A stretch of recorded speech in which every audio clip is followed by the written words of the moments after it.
Why, hello. You're listening to Questober, a podcast where we make up horror side quests. My name is Brandon. And I'm Tiffany. And just so you know, we are not professional writers in any way, shape, or form. At least we don't claim to be. We just really like tabletop RPGs, and we do this for fun.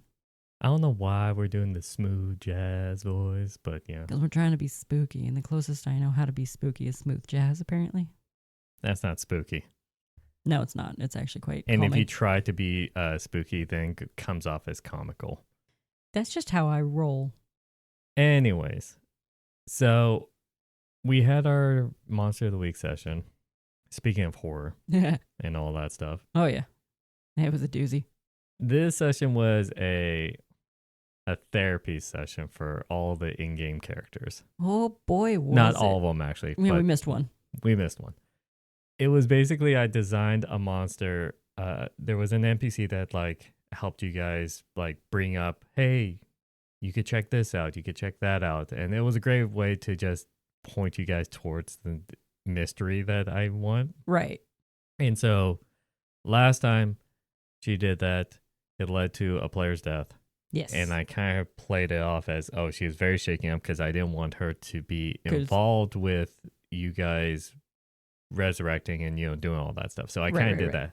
And then after that session, I'm like, this should actually like shake her up because she just like said, oh, go check this out. And then led to It someone's wasn't death. real to her yet. It was still a game. Like, oh, check out this cryptid. Check Yeah. out this thing. And so I was like, oh, yeah, this really shook her up. And then afterwards, I'm thinking, well, in her mind, then she would be too afraid to ever suggest something to you guys again. Right. Because then she'll be worried that it's real and you guys will die. Right. And we didn't exactly question that we hadn't heard from her for at least a couple one whole sessions. session, maybe two. Yeah. 2 or 3, Yeah. something like that. It'd been a while. And so I had to come up with a monster to take advantage of that and how to get you guys to, quote unquote, solve the problem while also helping the NPC so that she will be able to do that again in future sessions just in case I want to use her for said thing. Right. And so I had to think of something very unique. Yeah. And so I did a demon that's based off the sleep paralysis demon, but it's a demon that feeds off of anxiety and depression. Yay. So I made her depressed, oh, hiding in a room all day, losing interest and all that stuff. yeah. And then the players had to figure that out or figure out that they need to go into sleep and all that stuff. We failed so many investigation rolls that we didn't know much of what was going on aside from, hey, we need to go basically have a sleepover in her room. We don't know why, but we got to do this thing. Yep. Yeah. And you guys I felt a little bit bad because you guys were like, oh, let's entice her out with this or that. And I'm just sitting there thinking like, I gave her depression. That means that she has lost all interest in her actual, like, that's how people and it's like suffer chronic depression too. And I was like, nothing you guys Nothing going to works. do will ever work. Nope. Because of how I predetermined this. And I'm like, I'm not being mean to you guys. Right. I reset the parameters. And if you guys actually found out what kind of creature this is, you would understand why I'm doing this. Yeah. But they didn't. But we couldn't figure it out because fail after fail. Yeah. I leveled up though. And so they got into the dream and all that stuff. Had to confront her. And if you know Monster of the Week mechanics, there is like kick some butt. Yeah. Well, we call it kick some butt. Right. It's a censored version of it, which is the usual combat and all that stuff. But I determined in this dream, you're trying to convince the NPC that it's not her fault or to get over her trauma. Right. And so I didn't want just a simple manipulate someone roll. Right. And so I was like, okay, instead just do the kick some butt, but instead of adding your toughness or anything like that, add your charm. And then I make that its own health points about you knocking down to slowly get her confidence or get her past it. which is a cool idea and all, except 3 out of the 4 players have 0 to negative charm. That's your fault. And the one There player needs to be a variety. who Come has a on. +2, we do have a variety. The one player who has a +2 to his charm was off doing whatever he was doing. Yeah, he was off Well, he wasn't oopsing on something helpful. He wasn't close to the NPC. That was the problem. Yeah, So he didn't know what to say. exactly.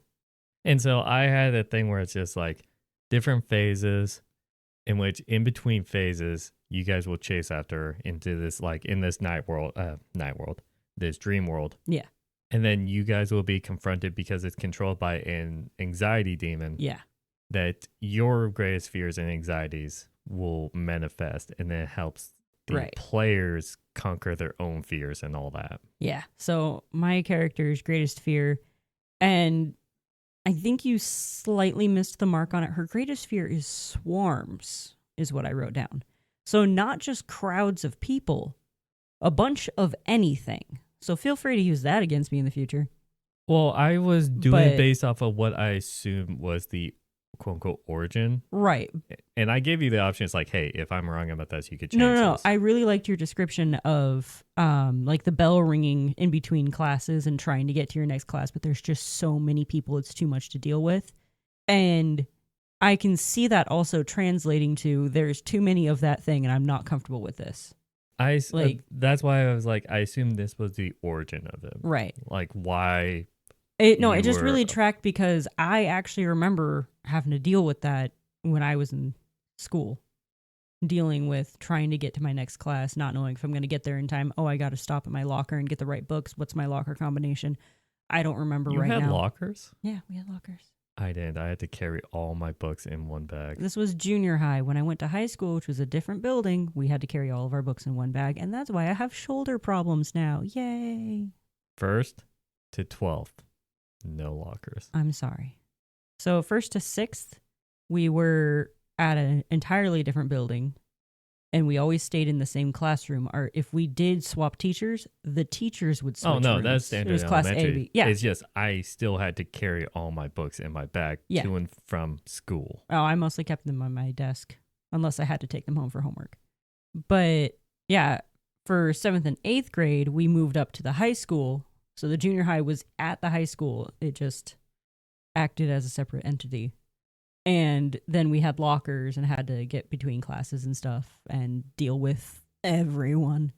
And when I had to go from, throwing this out there, it was a Christian school. So when I had to go from Bible class to PE on the opposite side of the entire campus, getting there in time was rough. Yeah, you survived. Whatever. I did. Then I left that school. Anyway, so yeah, my character's fear is swarms and or crowds of things. And so she had to run through a lot of people, and it terrified her. Yeah, the players got to experience that, and they had to conquer their own fears and all that stuff. I set up that if you actually pass, then your fears won't be as serious, but you still get a negative effect. Right. It's like, it's still a fear, but you've conquered it. You've gotten better at dealing with it. Yeah. You've matured. And I thought that would be a nice, just like reward. I do think that was a great idea. So that happened to 3 of the players. I didn't get to incorporate one. Didn't get to it yet. So that player gets to deal with their fear. Well, later. To be fair, I don't feel as bad because their fear is a monster that I'm going to be tossing in the future. Right. So that'll work out. You guys face that monster, then their fear is essentially going to go away. I have an idea about how to do that after that. Gotcha. But I also remember to like quickly wrap this up. You guys kept like willing down the health of the, of encouraging the NPC and all that stuff. And you guys were one way and you kept failing and all that stuff. Yeah, until I decided to go in for a hug. No, I'm talking about like after that where I know. There was a string of fails. I wanted to mention the hug. The person who has charm said something silly. Yep. And then rolled enough that it's like, okay, they did. And I was upset because we had like, it was a string of just actual serious emotional lines and like topics and all that just stuff. Really good moments. And then he had to bring up like making a silly voice and everything. it just like, oh yeah, we're all cryptids now because of this. And then did it. I'm like, you totally ruined the entire tone. Yeah. And so I was like, And so the final line of just like, okay, this is how it ends is like, she looks up, it's like, you guys are cryptids, and then dream ends. Yeah. It's like, that was what like got her out of her depression, is realizing that you guys are cryptids, is so like stupid comic relief at the end that I don't consider good as story writing, but it happened. It did. And so yeah, that was a very emotional heavy session. Yes, right it after was. the silliness of the monkey. So Mm-hmm. anyways, yeah, it was a interesting session. It was a very good session. Good writing, sir. Thank you. I put a lot of effort into it. We can tell. But we need to do our usual podcast Yes. for Questober. It's time to get spooky Yes. instead of depressed. You know what was, I had this thought? Hmm. Because last session was all about like forgetting all that stuff. Right. I was going to treat it like this is the first session or first episode of Questober. Oh, that would have been funny. It would have been, right? Yeah. But no, I backed out. Yeah.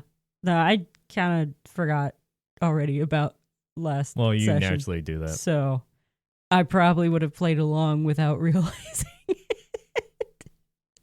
So because I didn't want to explain the whole card things. That was last session. Right. Or last episode. Right. So. But thanks again to Dice Dungeons. Let's draw. Okay, this one has a swear words in it. Okay, censor as best you can. Shut that darn racket up. Oh. Whoever thinks it's funny to come in my house at night and throw pots and my pots on the ground, if I catch you, there will be heck to pay. Stop it. Poltergeist screams. Classic poltergeist. But Yeah. we can't have that. I know. That's too easy. Mm-hmm. So, what is causing... Also, I think those words are technically still okay for YouTube and stuff. I'm talking about your personal line. Well, I mean, I won't say them, but you can. Well, they allow any swear words as long as we just put it for, put in that, No, I think you get demonetized for too many F-bombs. No, actually, they changed that recently. Really? Yeah. I should actually read things. Anyways, should we just, first off, decide the name of the person who owns that house that's complaining about this? That's a guaranteed. Do we want male, female? Can't tell. I don't know. It sounds, I think stereotypically, it's always a grouchy old man that kind of makes these complaints. Okay. You know what I mean? But I could see a old woman do that as well. Or a Karen. We got a Robin Fitzpatrick. Okay. Robin, it is. Okay. Now it could be a man or a woman. Yeah. I mean, going off the spelling on this, it says woman, but it could be either, no matter how you want to spell it. So, Robin is very pissed about... Very tired. And apparently, happened multiple nights. Mm-hmm. Someone goes in, throws pots on the ground, making noise. Right. But never caught them. Nope. What do you think caused that? And has it happened more than once? It kind of feels like that is saying multiple times because they're getting to the point of super frustration. Right. Let's say this has been going on for like a week. Every night. Let's determine what's causing it first, and then we could determine length. You know what I mean? Okay, that works. So we don't restrict ourselves on that one. It's not a poltergeist. No, we can't make it a poltergeist. But what is it? I don't know. It's got to be horror themed. Oh, yeah, horror. So a ghost would actually work. Yeah, but ghosts are too easy. Ettercaps? What's an ettercap, Brandon says? Well, weren't they in Baldur's Gate 3? I think they exist in D&D as well. Yeah, but that's what I'm trying to think of. Like, wasn't that in Act 1? Was it? In the swamp right before Anti-Ethel? Oh, probably. They're a challenge rating of 2. We could make something up. Remember last year where was it last year? Are ettercaps spiders? I don't think so. I thought they were like elvish, like not like little, tall elves, but like little gnome elves. looking like, things. Yeah. Well, the D&D stat block on it has web sense, web walker, spider climb, and the web ability. Oh, and a variant of that, web garrote? I don't know how to say that. I have no idea, but apparently they're spiders. Yep. Cool. Maybe we'll roll that up in Monster Spotlight. Yeah, we'll deal with that later. First year we did this, we made unique monsters. We could True. do this. I know. Make something unique. I do also remember struggling greatly with that, but We all right. made some good ones. Yeah. Ones I don't want to think about anymore because they're creepy. That means they're good. Yeah, okay. So let's come up with something that likes to throw pots and pans on the floor. Something And just that, I don't know creepy. I mean, it could be a spectral battle between two beings that... A spectral battle. Yeah, because they're not always there. And whenever the person walks in the room, they can't see it, but maybe they're actually still there. But part of like that fight that's ongoing forever, I don't know why it just now started. They have the slight ability to affect things in the real world every now and then and hit the pots and pans down. I don't know. Okay, I had a thought, but it's not... I won't consider this horror, though. And it's also not an original creature. I had this thought of... You've heard of the Borrowers, right? I love the Borrowers. Yes. What if it's more of a dark version of that, Mm-hmm. where they knock the pots down because they're trying to slowly file or drill a hole so that when Robin uses the pots over the stove, hoping the oil or anything like that seeps through and then causes a fire to kill the old man. Interesting. You know what I mean? But then why would they want to just do that while in the cabinets and not knock them down? Right. No, it was just an initial thought. Well, I mean, would the pots and pans be in a cabinet, or are they hanging from a thing? You know, you've been to my house, but you know those things that you can put on the ceiling that hold all your pots and pans. If they get to there where they're strong enough to take it off a hook, why not just have it still hanging, like repel into it and still like file while it's up there? Okay, so we need to figure out a reason why they're knocking them down. We need to figure out some creature that would cause that, and it'll be scary, and this is hard. When you This mentioned the one's hard. borrowers, my brain went to brownies, which is something my Nana actually used to talk about.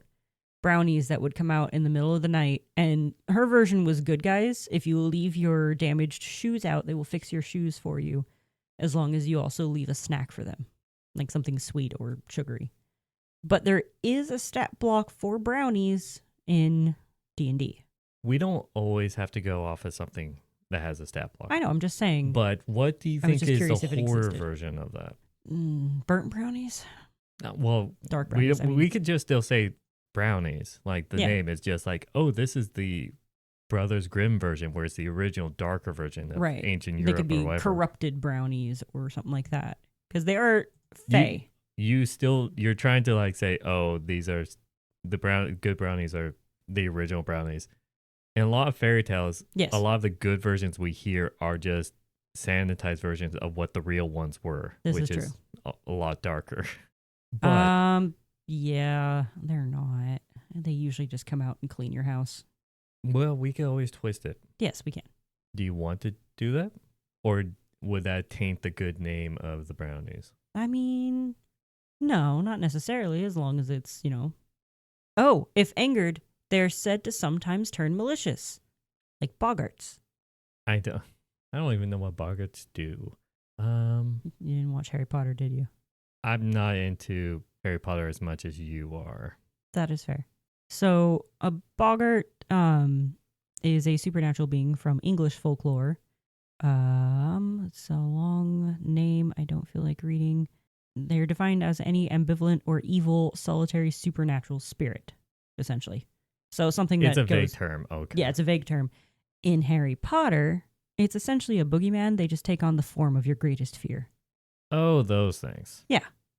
So a brownie, if angered, can sometimes turn malicious and become, But then why target pants well, or maybe pots? maybe that's they're Wait. small. Can you hand me the card? Yes, It's just pots. just pots. Maybe he's only got pots. Maybe he's a candle maker, and he uses the pots to melt wax to make candles. There, more backstory for Robin. Sure. And he did something Oh, to actually, hang anger on. these what? You gave me an idea. Oh, We're going to base it off of the fear of swarms. oh no. What? You know where they get their wax from? Beeswax. Bees. So what happens if we mutate a bee or like something to do with swarms of bees? Or they're angry about it. I'm already So, terrified. I'm afraid of bees. What happens if we do something like that? Okay, I like that better. So then it's a revenge thing about like destroying the tools that the candle maker uses, so then he can't take any more beeswax from bees. I had an idea. Okay. Are you gonna mutate the said swarm into something or? Yeah. Okay. So the bees, normally a passive thing that he just goes and collects the extra wax from. He actually takes very good care of his bees. But some of the bees have, they venture far and wide finding pollen and stuff. They've come across a flower that has been like corrupted or something. And when they bring back that pollen to the hive, and the bees do use this pollen for sustenance, so they feed it to their queen, who then eats this corrupted pollen honey. I can't remember if they make it into honey or first or not. But when they feed it to her, she kind of like grows in intelligence and mutates a little bit and starts like generating or like laying corrupted eggs as well. And when those hatch and grow into drones, like corrupted drones and stuff, now she's finally gained the ability to avenge her hive of this evil ruler that keeps stealing all of their hard work and has been sending them to attack the pots that he uses to melt down their beeswax that they work very hard to make. She's trying to break the pots and stuff. We already established that. Yeah. Okay. While But you're they're talking, not going after the man, they're going while after you were the pots. talking about, I thought of a way to make this very horror-like. Okay, good. Because bees aren't enough. No. Just in case you're not afraid Oh, of I failed bees. to mention the mutation on these makes them bigger, more scary looking. You need to actually properly describe, because that's part of horror, is Yeah, properly I describing just think things. bees are scary enough as is. So No, okay, for you, yes. For the Yes. average person, that's not very scary. right. So here's my twist on it. The bees would view like, and the queen could have this corrupted kind of thing and all that stuff or anything like that.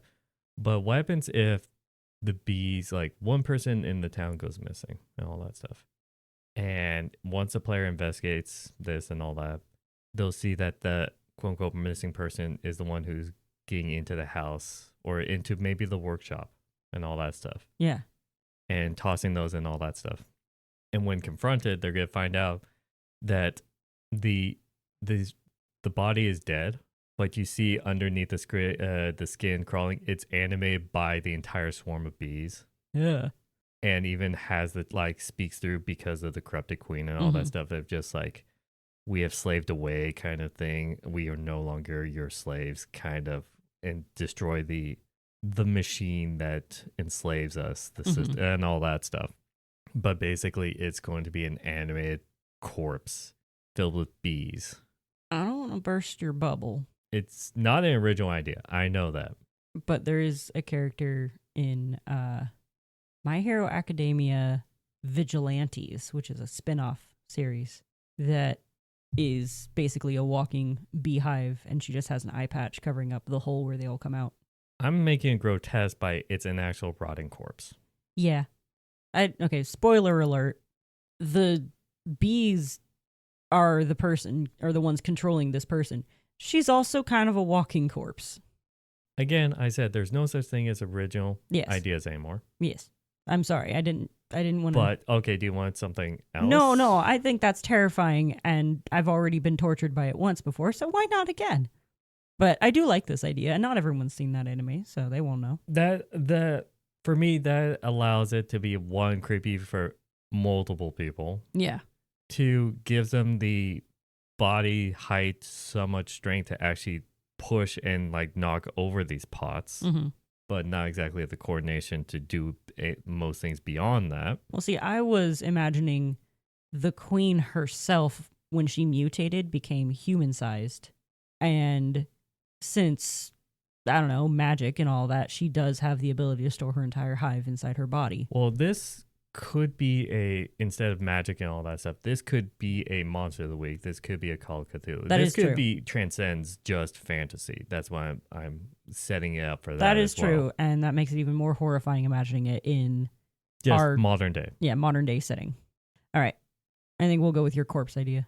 Gee, thanks. Yeah. And if like attacked and all that stuff is just gonna be like every time the body gets attacked, it will cut open and just bees will spill out. Mhm. In which then it's an automatic like damage back to Yeah. whoever did that is just stung with bees. That's Yeah. a lot of bees. Is there anything else to add? No, I'm already grossed out, terrified, and repulsed. I don't know. This one seems a little tame. For you, for those. Okay, flip this around. What if it was spiders? We did a spiders episode. I know. I'm just saying. Able to get past it. I'm able to get past it too, but I am disgusted and grossed out by it.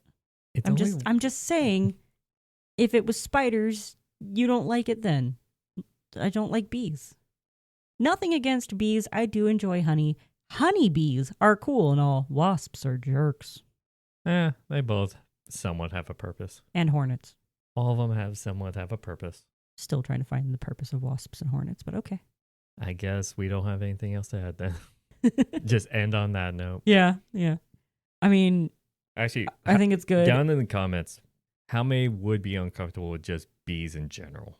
Yeah. Like, if this targets you specifically, because I'm curious on the percentage of people who are uncomfortable with the thought of swarm of bees. Yeah. And if you're not afraid of bees, what are you afraid of? I'm curious to know. Maybe we should start a poll or something. Or just down in the comments. Yeah, no, just let us know. Curious. We won't use it against you intentionally. I mean, we just go for generic fears with Questober, so. Exactly. That's why I threw in an intentionally.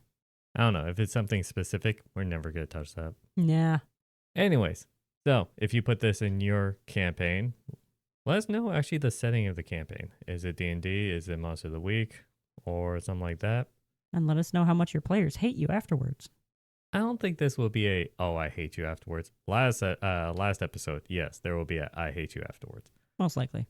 But yeah, let us know down in the comments of this YouTube video on X at Questboard Pod or on Blue Sky Questboard. If you have a spooky kind of posting that you want us to make a spooky, scary side quest, I shouldn't have said that. A scary side quest out of, let us know on any of those platforms. If you're listening to this on YouTube, you can listen to us on the go on most podcasting platforms. And if you're listening to us on the go, we do have YouTube if you want to see some visual gags from Tiff. Every now and then. It's surprising, so you have to watch all of it. Oh, no. Yeah. Anyways, I think with that, I wish you all a good night. And happy questing.